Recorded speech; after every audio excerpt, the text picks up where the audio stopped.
Yeah.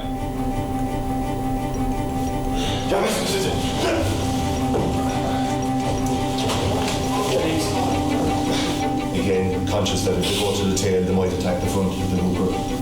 Well, I think it's fair to Scotland, they've had a bit of an up and down Six Nations, and that they had a poor start against England. Particular is very effective in defence. They're probably the most successful. I mean, it was something that we were conscious going into the England match. We started well and we kept the tempo of the game up to suit ourselves. I think tomorrow is going to be the same. And can we really put emphasis on the two people going, dumping the ball carrier, going past them and letting them slide back? It was the day before that my calf kind of gave in on me, and I suppose you can't give yourself any more time to be right. You have to make that decision. All right, put this tightened, did it? Yeah. That's a bad one. Marcus Horn came out of the warm-up this morning with a tight calf. It has to be a concern 24 hours out of the game. If it was 3 days out, I wouldn't be worried. You know, other teams have their goals as well. You sometimes forget that. People were expecting a big win from us, and we knew it wasn't going to be that easy. Out into the ball, Stringer, Corgan, O'Gara, big pass to Dempsey, what a shame.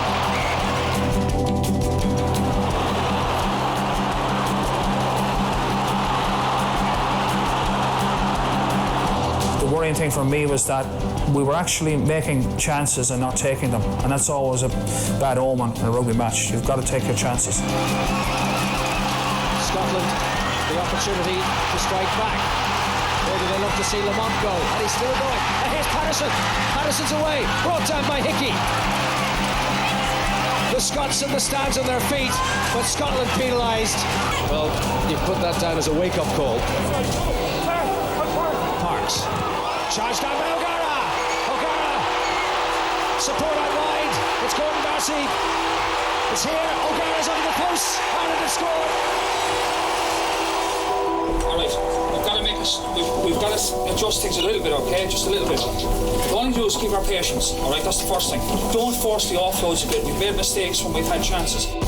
Can we pick it up a notch here? Can we pick it up a fucking notch? Can we pick it up 2 notches even? Let's fucking go. The cheers tell the story. It's home and dry. You know, Murray Megstead, the New Zealand commentator, often uses the phrase, the ebb and flow of psychic energy. Scotland take the lead for the first time, 15-13. People think he's nuts, but I actually think he's got a point. And it's funny how games do ebb and flow. It's absolute hell watching games like that, you know. You've obviously no control over it, and it was so tight as well, and it's an awful place to be sitting in the stand. So put it out to 5 points. We're still then to go behind with 10 minutes to go, and you know the whole championship could have come off the rails there. But to be fair to the boys, you know, they kept their heads, kept their composure, took Scotland through phases, and we knew if we did, 1 or 2 things would happen. We'd get a line break and hopefully score, or to give up a penalty. Top scorer of the championship adds 3 more. Sometimes in this championship, you know, not every day is going to go exactly to plan, and sometimes you're not playing as well as you could play, and the most important is not to lose on that day, is to get the win, dig out the win, playing ugly or playing badly. Well, back in front, Ireland goal, 19-18. When questions were asked of them in the dying minutes, when they needed to dig deep and work the territory and force the penalties, they did just that. And that is the sign of a good team too, that can win when it's not playing well. Stringer, O'Gara, he was caught high there too. Unfortunately, there was another incident as well at the end of the game where Ron O'Gara was unconscious at the end of a ruck, and the players were very concerned about him. Yeah, it was late in the game. Obviously, it was a half gap my tied through, and Hines gets a half of hitting me there and knocks me down. I'm trying to place the ball back. Then all of a sudden 3 or 4 people pile in, and I tried to kick out to free myself, and I just kind of couldn't move, and I just felt felt myself slowly drifting off, and then the next thing about it, I kind of know the medical staff is around me, and I kind of thought I was in bed for a while, but then realised I was in Edinburgh.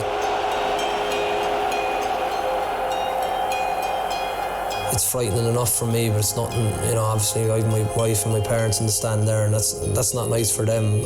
I'm the fella involved, so I know how it feels like, and it's not a pretty sight for a lot of people, but John Hayes, in fairness to him, straight in again, checking for, did I swallow my tongue, put me on my side and did everything, and that's invaluable, because if it was serious, these are probably seconds you're talking about that are crucial, and just another sign of what a good man he is. I think there was an incident on the ground where basically someone tried to choke him on the ground. Tried to choke him? Well, had his arm around his neck and cut off his air supply, and he went blue. Do you know who it was? Sorry? Do you know who it was? I'd rather not say. I feel that there was an incident. Scotland feel there wasn't.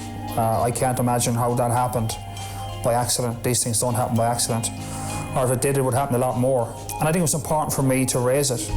I would hate, parents look at rugby and think every time there's a ruck that one of their kids at the bottom of it, could be choked or suffocated by accident.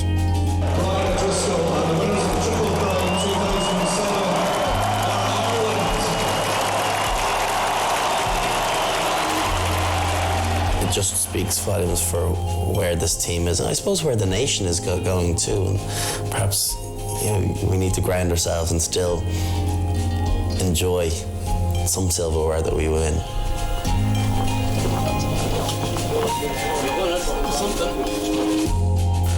Yeah, it was satisfying, but to be honest, it didn't mean that much to me. I think the win was important, the Triple Crown is important, but that wasn't our goal, so I don't have any strong feelings on it, to be honest.